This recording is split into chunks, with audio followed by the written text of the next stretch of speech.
요한복음 4장 7절에서 15절의 말씀 가지고 마음이 흔들리지 않는 비결, 이런 제목의 말씀으로 선포합니다. 어느 젊은 목사님이 탄광촌에 방문하게 되어서 탄광을 들어가게 되었다고 합니다. 어둡고 먼지가 가득한 탄광 갱 안에 하얀 꽃이 자라고 있는 것을 보게 되었어요. 그래서 물었대요. 어떻게 이 시커먼 탄광에서 이처럼 깨끗하고 아름다운 꽃이 피어날 수 있습니까? 광부가 대답하기를 탄가루를 그 꽃에게 부어 보십시오 합니다. 그래서 목사님은 그 말대로 시커먼 탄가루를 꽃에 뿌렸는데 탄가루가 꽃잎에 닿자마자 가루들이 바닥으로 떨어졌답니다. 꽃잎이 너무 매끄러워서 탄가루가 꽃잎에 붙지를 못했던 것입니다. 우리의 마음속만큼 시커먼 꽃도 전쟁이 심한 곳이 어디 있겠습니까? 그러나 어둡고 시커먼 먼지가 가득한 깽 안에서도 하얗고 아름다운 꽃이 깽 안에서 피어나는 것처럼 더럽고 어두운 우리 마음에 예수님이 빛으로 오셨습니다. 그러니 우리 심령에 생명이 피어나고 마음이 변하게 되는 것이죠. 오늘 우리의 마음에 세상에서 얻을 수 없는 사랑이 채워지고 예수님으로 시작되는 그런 평강과 기쁨이 샘솟기를 주님의 이름으로 축복합니다. 여러분, 우리는 왜 마음이 흔들릴까요? 이런 마음들이 왜 흔들릴까요? 다름이 아닙니다. 하나님에 대한 오해와 왜곡된 이해가 있으면 마음이 흔들립니다. 그런데 하나님이 어떤 분이신지 정확하게 알고 성경 자체가 하나님이 하신 말씀이라는 신뢰가 있으면 흔들리지 않습니다. 그러니 하나님에 대한 잘못된 오해와 왜곡된 이해가 있으면 마음이 흔들립니다. 그럼 마음이 흔들리지 않고요. 그러면 마음이 흔들리지 않고 오직 주님으로 채워지는 비결이 무엇일까요? 오늘 그거에다 초점을 두고 말씀을 한번 선포해 보겠습니다. 자, 먼저 여러분, 예수님이 우리에게 오신 이유를 분명히 알아야 합니다. 예수님이 우리에게 오신 이유, 오늘 본문에 등장하는 사마리아 여인, 그동안 그녀의 인생이 잘못된 이해와 왜곡으로 말미암아 많이 흔들려 본 사람 중에 한 사람이죠. 사마리아 여인 이야기는 복음서 중에 요한복음에만 기록되어 있습니다. 요한복음은 예수님에 대해서 7가지 표적과 예수님의 7가지 자기 선언을 중심으로 말씀하고 있는데 오늘 4장에서는 사마리아 땅의 그 여인에게 예수님이 보여준 표적도 자기 선언도 등장하지는 않습니다. 그럼에도 불구하고 거의 한 장 전체를 한 가지 이야기로 차지할 정도로 성경의 비중을 차지하고 있다는 것은 특별한 의미가 담겨 있는 것입니다. 사마리아 사람들은 유대인들로부터 멸시받았던 사람들이었습니다. 기원전 722년 아수르에 의해서 북이스라엘이 멸망하여 사마리아 지역을 점령했는데 그때 아수르는 이방인들을 사마리아 지역으로 이주시켜서 사마리아 사람들과 함께 살게 하였고 그 사이에 혼혈 민족을 생기게 하면서 이를 정치적으로 이용했죠. 그 후로 정통을 중요시하는 유대인들은 사마리아 사람들을 무시하고 상종을 하지 않았습니다. 어느 정도였냐면 만약 사마리아 사람들과 대화하거나 그들과 접촉하면 그 사람 또한 부정한 사람으로 여겨버렸습니다. 그런데 이 여인이 아무도 없는 시간, 다른 사람들은 움직이지 않는 시간에 물을 기르러 온 것은 그녀가 사마리아인이라서 그런 것은 아닙니다. 사마리아 여인은 숨겨진 사연까지 있었던 사람입니다. 성경 원어로 사마리아 여인을 표현한 단어는요, 여인의 행실이 단정하지 못하다. 여인의 행실이 단정하지 못하다. 그럼 이퀄 사마리아 여인. 그런 의미를 담고 있습니다. 그래서 그 여인은 사람들 눈을 피해서 아무도 외출하지 않는 정오, 햇볕이 가장 뜨거운 더운 날씨에 우물에 물을 기르러 왔습니다. 평상시처럼 물을 기르러 왔는데 먼저 와서 사마리아 여인을 기다리고 있었던 분이 있어요. 누구셨까요? 예수님이셨어요. 그리고 여인에게 말을 걸어요. 물 좀 달라고. 몰래 물 기르러 온 사람에게 물을 달라는 것이 예수님의 첫마디였습니다. 물을 매개체로 예수님이 여인과 이야기를 시작하는 겁니다. 이때 여인의 반응, 유대인인데 어찌 사마리아 여자인 나에게 물을 달라고 하십니까? 사마리아인을 상종하지 않았던 당시 분위기에서 이런 반응은 당연했습니다. 예수님이 이어서 말씀하시는데 10절 말씀, 내가 만일 하나님의 선물과 또 내게 물 좀 달라 하는 이가 누구인지를 알았더라면 내가 그에게 구하였을 것이요 그가 생수를 내게 주었으리라. 예수님의 목적은 물을 마시기 위한 것이 아니었습니다. 목적이 무엇이었습니까? 생명의 물을 주시려는 것이었습니다. 지금 그리스도라는 사실을 전혀 모르고 있는 사마리아 여인을 깨우기 위해 원하시면서 그 여인이 그토록 해결하기 원하는 갈증, 그토록 자기 방법들로는 도저히 채워지지 않는 갈증을 해결시켜 주길 원하셨습니다. 여인이 어떤 성장 과정을 거쳤고 어떤 아픔이 있었는지 자세히 알 수 없습니다만 분명한 것은 한 남자와 사랑에 빠졌다가 버림받고 또 다른 남자와 사랑에 빠지고 그리고 버림받고의 반복이 계속된 겁니다. 당시 상황으로 짐작해 볼 때 사람들에게 손가락질 당하고 사람 취급을 받지 못했습니다. 출신에서도 사마리아 출신이라는 올무가 있고 살면서도 그토록 자신이 원한 것을 잡으려 했었지만 번번이 실패하여 자존감이 무너질 대로 무너진 사람이 바로 오늘 본문의 주인공 사마리아 여인입니다. 누구하고도 마주치기 싫어했고 사람들 눈에 띄기도 정말 원하지 않았던 사람.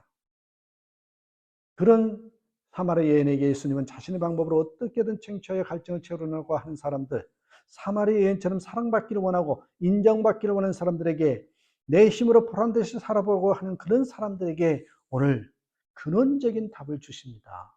13절 14절입니다. 예수께서 대답하여 이르시되 이 물을 마시는 자마다 다시 목마르려니와 내가 주는 물을 마시는 자는 영원히 목마르지 아니하리니 내가 주는 물은 그 속에서 영생하도록 솟아나는 샘물이 되리라. 무슨 뜻입니까? 네가 그토록 찾아냈던 목마름의 근원을 해결할 수 있는 자가 바로 나다. 생명이 내게 있고 영원히 목마르지 않도록 갈증을 완전히 해소할 수 있는 것도 나에게 있다. 목마름 완전히 해소되는 방법은 세상에 다른 것이 아니야. 그걸로 채울 수가 없어. 너의 목마름, 갈증을 내가 채워줄게. 돈 아닙니다. 직장에서의 성공, 명예도 아닙니다. 사람들에게 받는 사랑, 인정도 아닙니다. 예수님 안에 갈증의 해결이 있습니다. 오늘 예수님이 사마리아 여인을 만난 이유도 여기에 있습니다. 이 말을 들은 사마리아 여인은요, 15절에 이렇게 얘기합니다. 선생님, 그 물을 나에게 주셔서 내가 목마르지 않고 또 물을 기르러 여기까지 나오지도 않게 해 주십시오. 여인이 얼마나 괴로웠으면 그 물 나도 좀 주세요. 나도 더 이상 목마르지 않게 해주세요. 날 채워주셔서 내 마음도 회복시켜 주시고 자존감도 회복시켜 주셔서 앞으로 숨어서 물 기르러 멀리 여기까지 나오지 않게 해주세요. 오늘 사마리아 여인과 같은 마음을 구하길 원합니다. 생각해보면 이 목마름을 해결해 주시기 위해서 하나님이 자기 독생자 예수 그리스도를 이 세상에 보내셨습니다. 예수님이 오신 이유를 분명히 아셔야 합니다. 여러분, 아들을 주셨다는 것, 하나님의 배수의 진을 치신 것입니다. 그러려고 우리에게 오셨다는 거예요. 두 번째로 알아야 될 것은 자기의 속마음을 주님께 열어야 합니다. 자, 예수님이 오셨어요. 그런 예수님께 속마음을 열어야 합니다. 오늘 말씀 보니까 여인이 보였던 반응은 하나입니다. 예수님에게 자기의 속마음을 열었습니다. 예수님은 이어서 여인에게 묻습니다. 16절 17절에 이르시되 가서 내 남편을 불러와라. 여자가 대답하여 이르되 나는 남편이 없나이다. 예수께서 이르시되 네가 남편이 없다 하는 말이 옳도다. 예수님이 몰라서 물어보신 것이 아니지요. 여인이 인생의 가장 근본적인 질문, 핵심 질문을 지금 던지는 겁니다. 여자의 대답은 자신의 처지가 부끄러워 회피하고 피하거나 속이지 않았습니다. 난 남편이 없습니다. 제가 남편이 없습니다. 무슨 이야기죠? 그렇게 사람들로부터 위로받기를 원했고 사랑과 인정받기를 원했으나 주님, 전 못 찾았습니다. 저에게는 없습니다. 갈증이 해소되지 않았습니다. 이 말입니다. 여러분, 하나님 앞에서 우리들의 부끄러운 모습 감추고 숨길 필요 없습니다. 구원해 주시려고 작정하신 분인데 끝을 보시겠다고 아들까지 주신 분께 숨길 게 뭐가 있겠습니까? 그냥 물가로 나오셔서 우리의 있는 모습 그대로를 솔직하게 말하면 되는 거죠. 주님, 제가 목이 마릅니다. 못 찾았습니다. 내가 사랑했던 거 인정받고 싶은 대상에서 답을 못 찾았습니다. 그게 아니었습니다. 내가 쫓던 것에서 찾지 못했습니다. 이 진심 어린 고백이 여인을 뒤바꾸기 시작한 겁니다. 주님이 마음을 고치고 바꾸셨어요. 여인에게 충만함으로 임하셨어요. 뒤에 이어지는 여인을 보면 마음이 바뀌었습니다. 대화의 주제도 바뀌죠. 예배에 대한 갈망이 일어나서 어디서 예배를 드려야 할지, 어떻게 예배를 드려야 할지 예수님께 듣습니다. 우리가 잘 아는 말씀이죠. 하나님은 영이시니 예배하는 자가 영과 진리로 예배할지라. 영과 진리로 예배 드린다. 이것에 대한 다양한 해석이 있지만 간단하게 말하면 순수한 영적인 자세, 진심으로 드리는 예배를 의미합니다.